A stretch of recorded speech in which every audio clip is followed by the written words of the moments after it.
नमस्ते बच्चों, इस YouTube चैनल पर राजेश की तरफ से आपका स्वागत है।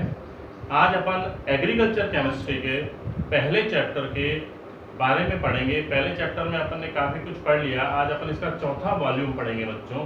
इससे पहले अपन ने मृदा के बारे में पढ़ा था, मृदा प्रोफाइल के बारे में पढ़ा था। अब अपन पढ़ेंगे चट्टानों के बारे में। रॉक्स क्या होती हैं, इनका क्लासिफिकेशन किस प्रकार से होता है और कितनी प्रकार की चट्टानें पाई जाती हैं, ये सारी चीजें बच्चों अपन इसमें पढ़ेंगे।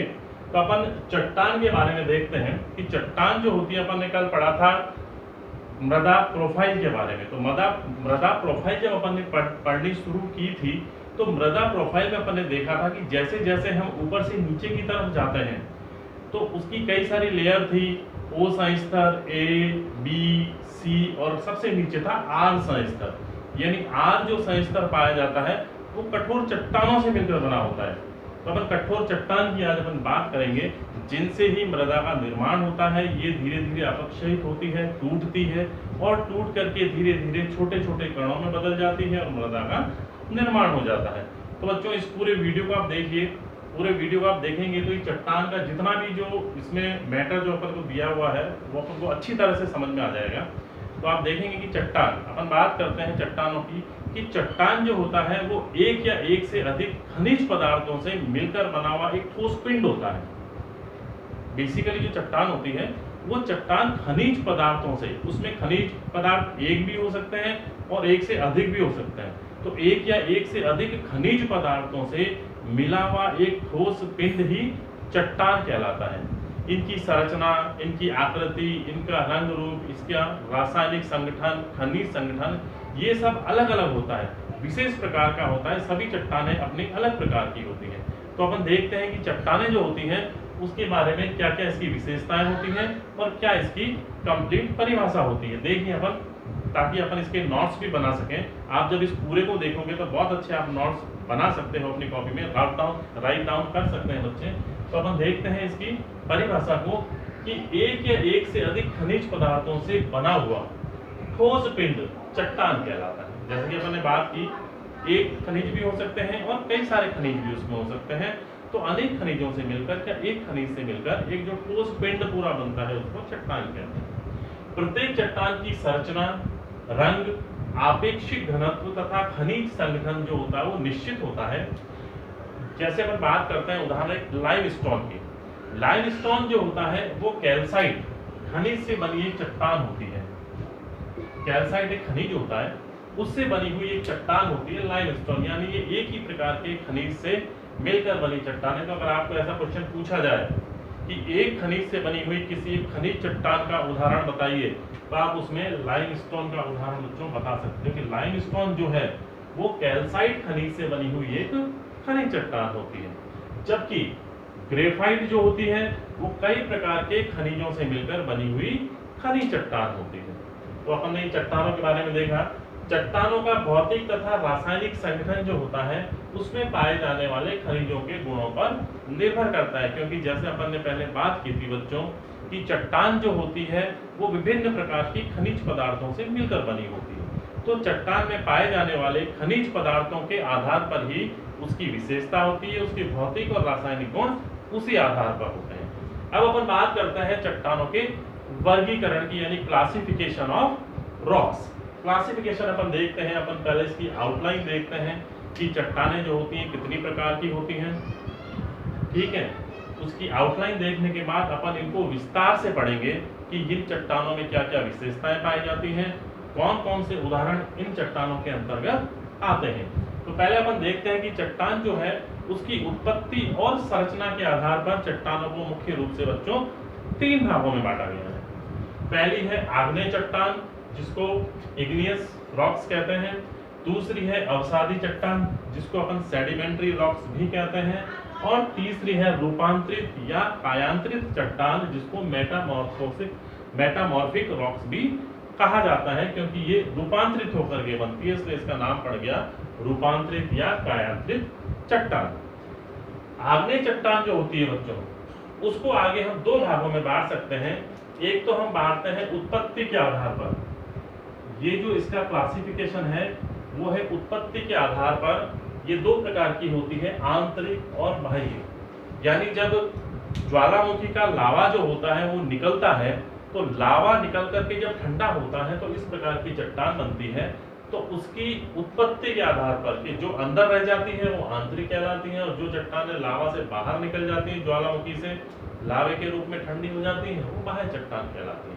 तो इस प्रकार उत्पत्ति के आधार पर आग्नेय चट्टानों को दो भागों में बांटते हैं, आंतरिक आग्नेय चट्टान और बाह्य आग्नेय चट्टान। फिर इसके रासायनिक संगठन के आधार पर ये जो अपन ने क्लासिफिकेशन किया है, ये किया है इसका रासायनिक संगठन के आधार पर, यानी रासायनिक संगठन के आधार पर हम इसको तीन भागों में बांटते हैं। इसके अंदर पाई जाने वाली सिलिकॉन की मात्रा के आधार पर कि सिलिकॉन की मात्रा इसमें कितनी कितनी होती है, उस आधार पर इसको तीन भागों में बांटा, अम्लीय, माध्यमिक और भास्मिक। यानी जिसमें सिलिकॉन की मात्रा बहुत अधिक होती है वो अम्लीय कहलाती है, जिसमें बीच की होती है वो माध्यमिक कहलाती है बच्चों, और जिसमें सिलिकॉन की मात्रा कम पाई जाती है वो भास्मिक चट्टान कहलाती है। फिर अपन बात करते हैं रूपांतरित या कायांतरित चट्टान की, तो इसको दो भागों में बांटा गया है, सल्कित और अशल्कित चट्टान। ठीक है बच्चों, तो इस प्रकार से अपन रॉक्स की क्लासिफिकेशन को देख लेते हैं कि वर्गीकरण इसका किस प्रकार से होता है। अब अपन इसमें पढ़ेंगे एक एक चट्टानों को लेकर के अपन इसका पूरा डिटेल से अध्ययन करते हैं। आग्नेय चट्टान इग्निशियस रॉक्स, इसके बारे में अपन पढ़ेंगे बच्चों, ये अपनी पहली चट्टान है।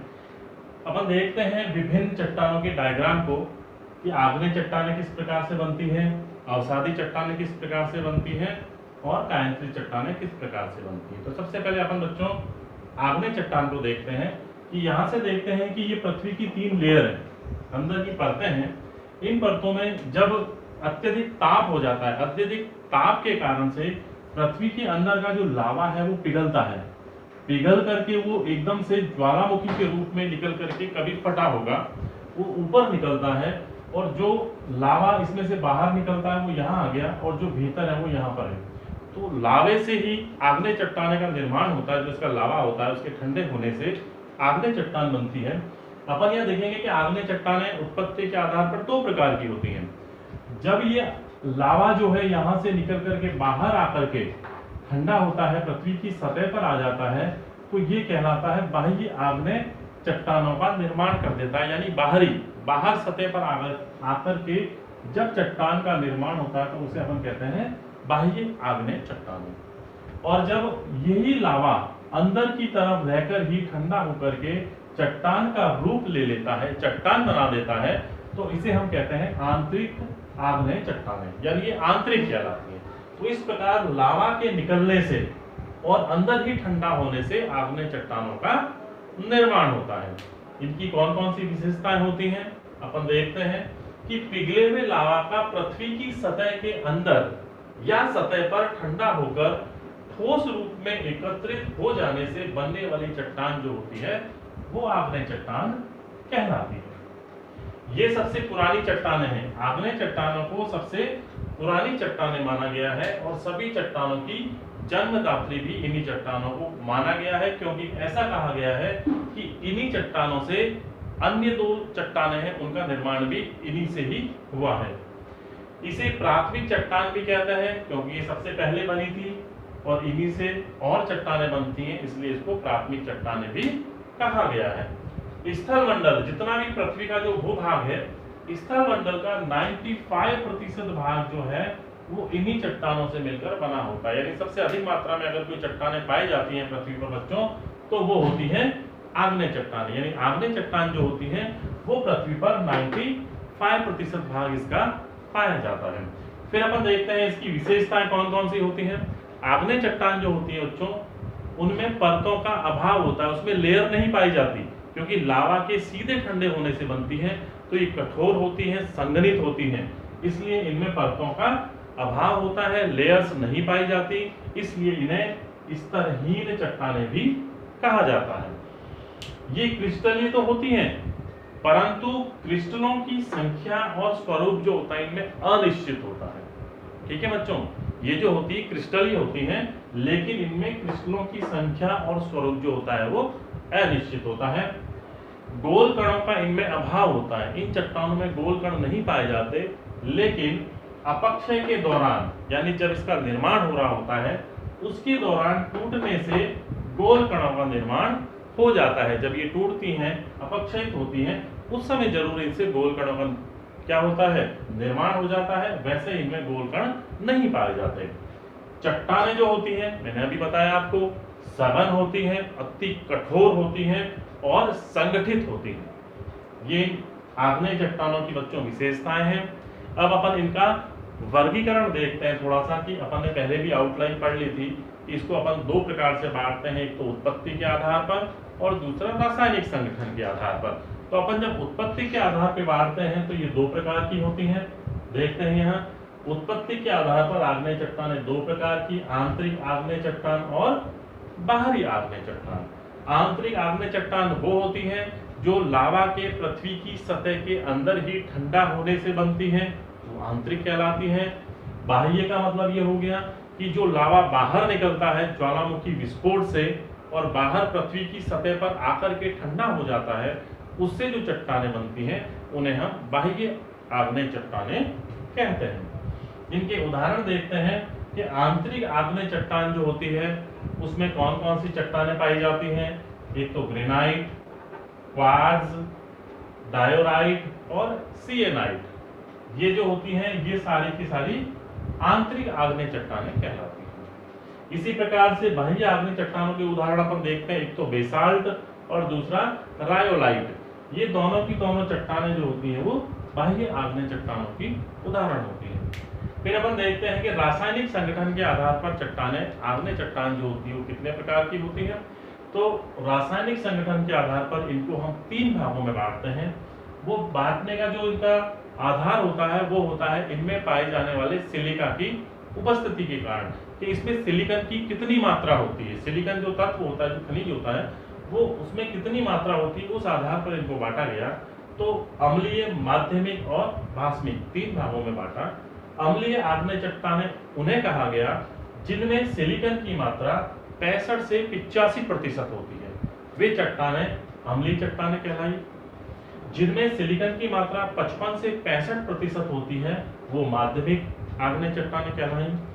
जिनमें सिलिकन की मात्रा 45 से 55% तक पाई जाती है वो भास्मिक आग्नेय चट्टानें कहलाती हैं।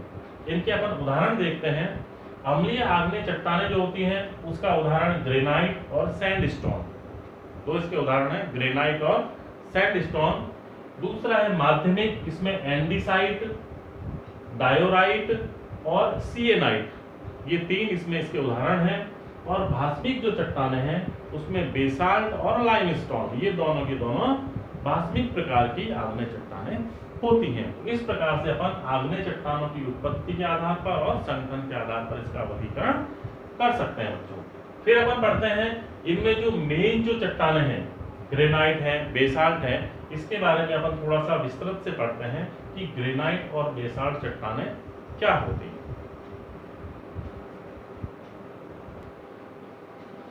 देखते हैं अपन इनके उदाहरण ग्रेनाइट और बेसाल्ट के बारे में। ग्रेनाइट जो होती है वो कठोर होती है, क्रिस्टलीय होती है, मोटे दाने वाली होती है और अम्लीय प्रकृति की होती है और सपुंजित होती है। ये इनकी विशेषताएं होती है बच्चों की। ग्रेनाइट जो होता है वो पत्थरों में सबसे कठोर पत्थर, सबसे हार्ड माना जाता है और सबसे मजबूत पत्थर इसको माना जाता है, क्योंकि कठोर होता है, क्रिस्टलीय होता है और इसमें छोटे छोटे दाने पाए जाते हैं। इसकी टाइल्सें जो आती हैं बहुत ही चमकदार और बहुत अच्छी होती हैं। इसका रंग हल्का तथा दाने जो होते हैं वो चमकदार होते हैं। ये फेल्सपार, माइका, क्वार्ट्ज, हॉर्नब्लेंड, आर्थोक्लेज नामक खनिजों से मिलकर बनी होती है। दूसरी है अपने पास बेसाल्ट। ये सूक्ष्म और क्रिस्टलीय गठन वाली होती है, यानी इसमें जो दाने होते हैं बहुत बारीक बारीक दाने होते हैं, छोटे छोटे दाने पाए जाते हैं। ग्रेनाइट की तरह ही होती है। जब इसकी टाइल्सें बनाई जाती हैं तो चमकदार दाने होते हैं, लेकिन इसके छोटे होते हैं, इसके थोड़े बड़े दाने होते हैं। रंग इसका गहरा होता है, ये डार्क कलर में मिलती है। गहरे हरे से लेकर के गहरे काले रंग तक ये पाई जाती है। ये नीले और भूरे रंग की भी मिलती हैं। कठोर और दानेदार होती हैं। भास्मिक प्रकृति की होती है। इनकी जो प्रकृति होती है बेसाल्ट की वो कैसी होती है, बाष्पीय प्रकृति की होती है बच्चों। तो कई बार क्या क्वेश्चन पूछ लिया जाता है कि ग्रेनाइट जो है वो कैसी प्रकृति की चट्टान है, जबकि बेसाल्ट जो है वो किस प्रकार की प्रकृति की है। तो इनकी प्रकृति हमें ध्यान होनी चाहिए कि ये जो होती है ग्रेनाइट वो तो अम्लीय प्रकृति की होती है, जबकि बेसाल्ट जो है एक बाष्पीय प्रकृति की चट्टान होती है। ठीक है बच्चों, अब अपन पढ़ेंगे इसमें दूसरी प्रकार की जो चट्टान होती है अवसादी चट्टान। अवसादी या परतदार चट्टानें जिसको अपन कहते हैं सेडिमेंट्री रॉक्स। ये कैसे बनती है बच्चों, जब आग्नेय चट्टानें जो होती हैं इनके अपक्षयित होने से, टूटने से छोटे छोटे जो कण होते हैं वो एक स्थान से दूसरे स्थान पर जाकर तलछट के रूप में यानी छोटी छोटी लेयर के रूप में एकत्रित होते जाते हैं। उससे ही अवसादी चट्टान जो चट्टान है उनका निर्माण होता है। देखते हैं अपन यहाँ कि जो आग्नेय चट्टानें जो है, इस आग्नेय चट्टानों के यहाँ पर इकट्ठे होने से ये जो ग्रीन कलर की जो पट्टी दिखाई दे रही है, ये इनके अपक्षयित होने के टूटे हुए जो कण होते हैं वो यहाँ पर आकर के परत के रूप में एकत्रित हो जाते हैं और उससे अवसादी चट्टानों का निर्माण हो जाता है, यानी सेडिमेंटेशन से अवसादी चट्टानें बनती हैं। देखते हैं कि आग्नेय चट्टानों के अपक्षयित पदार्थों के परतों के रूप में, वो परत के रूप में जमा होने से अवसादी चट्टान या परतदार चट्टान बनती है।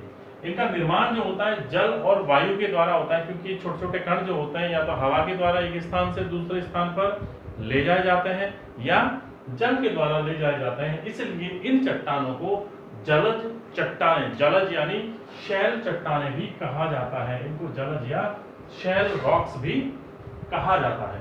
इसके उदाहरण है अवसादी चट्टानों के, एक तो है सैंडस्टोन जिसको बालू पत्थर कहते हैं, शैल, डोलोमाइट और चूना पत्थर यानी लाइमस्टोन, ये इसके एग्जांपल्स होते हैं। इनकी विशेषताएं क्या क्या होती है बच्चों, ये परतदार और कठोर चट्टानें होती है। परतदार तो होती है क्योंकि इनका निर्माण इस प्रकार से होता है कि परत का निर्माण होता चला जाता है, और ये कठोर होती है। सूक्ष्म कण ऊपर की परत में पाए जाते हैं और बड़े कण जो होते हैं उसमें वो नीचे की परत में जमा रहते हैं। ये छिद्रदार और कोमल होती है। इन तीनों चट्टानों में ये सबसे छिद्रदार होती है और सबसे ही कोमल होती है। ठीक है, मूल पदार्थ के रूप में पौधे और जीव जंतुओं के अवशेष से इनका निर्माण होता है, यानी इनमें मूल जो पदार्थ होते हैं उनमें या तो जीव जंतुओं का या पेड़ पौधों का अवशेष कहीं ना कहीं पाया जाता है। इनके अपन दो उदाहरण को डिटेल से पढ़ते हैं बच्चों। एक है चूना पत्थर जिसे लाइमस्टोन कहा जाता है। इसका निर्माण जो होता है वो सीप, घोंगा, मूंगा तथा पौधों से होता है।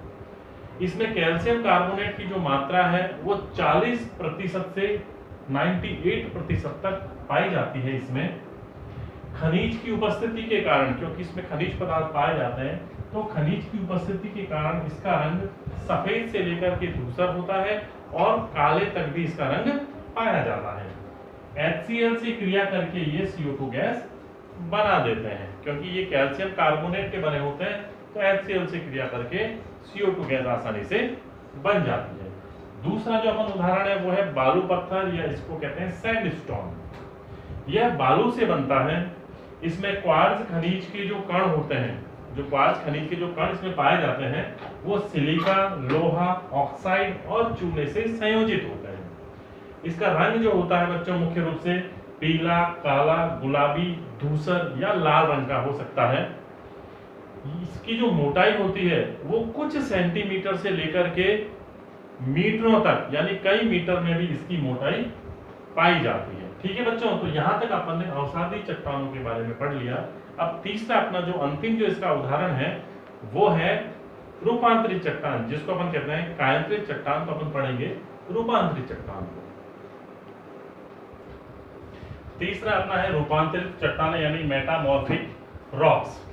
इन चट्टानों का निर्माण जो होता है वो आग्नेय चट्टान और अवसादी चट्टान के रूप में परिवर्तन होने से होता है, इसलिए इन्हें हम कहते हैं रूपांतरित चट्टान। क्योंकि क्या होता है कि पृथ्वी के ताप और दाब के कारण ये चट्टानें जो होती हैं अत्यधिक दाब और ताप के कारण से अपना रूप बदल लेती हैं। तो इस प्रकार से रूपांतरित चट्टानें जो होती हैं इन दोनों के बीच में पाई जाती हैं और इनके रूप बदलने से ही रूपांतरित चट्टानों का निर्माण होता है। उसी आधार पर इनका नाम होता है बच्चों। आग्नेय तथा अवसादी चट्टानों के मूल रूप में भौतिक और रासायनिक परिवर्तन से ये बनती हैं। इनका उदाहरण है स्लैट, संगमरमर और सिस्ट। ये इनके एग्जाम्पल हैं जो चट्टानें होती हैं मुख्य रूप से रूपांतरित। वर्गीकरण अगर अपन इसका देखें तो ये सल्कित और असल्कित दो रूपों में पाई जाती है। सल्कित जो चट्टानें होती हैं उसमें खनिज प्लेट नुमा समानांतर रूप में व्यवस्थित होते हैं। इनमें जो खनिज पदार्थ होते हैं वो प्लेट के रूप में समानांतर पाए जाते हैं, इसलिए इनको सल्कित कहा जाता है, सल्क के रूप में स्थित होते हैं। ये दानेदार सल्कित चट्टानें होती हैं। इनका जो उदाहरण है बच्चों वो है नीस चट्टान, मैग्नेसाइट, मैग्नेटाइट और सिस्ट। यानी ये तीन जो चट्टानें हैं ये इसमें सल्कित रूपांतरित चट्टानों में आती है, नीस, मैग्नेटाइट और सिस्ट। दूसरी है असल्कित चट्टानें। असल्कित रूपांतरित चट्टानों में क्या होता है, इसमें पाए जाने वाले सभी खनिजों के जो अवयव होते हैं वो समान विमाओं वाले होते हैं, उनकी विमाएं समान होती हैं, इसलिए असल्कित कहलाते हैं। इनके उदाहरण जो हैं डोलोमाइट, क्वार्ट्जाइट जो कि अत्यंत कठोर होते हैं, संगमरमर जो कि मध्यम कठोर होता है। अब अपन देखते हैं कि इनकी विशेषताएं क्या क्या होती हैं। ये चट्टानें जो होती हैं अत्यंत कठोर होती हैं और आग्नेय चट्टानों के समान ही ये रवेदार होती हैं। इनमें भी दाने पाए जाते हैं, ये रवे पाए जाते हैं। ये क्रिस्टलीय होती हैं।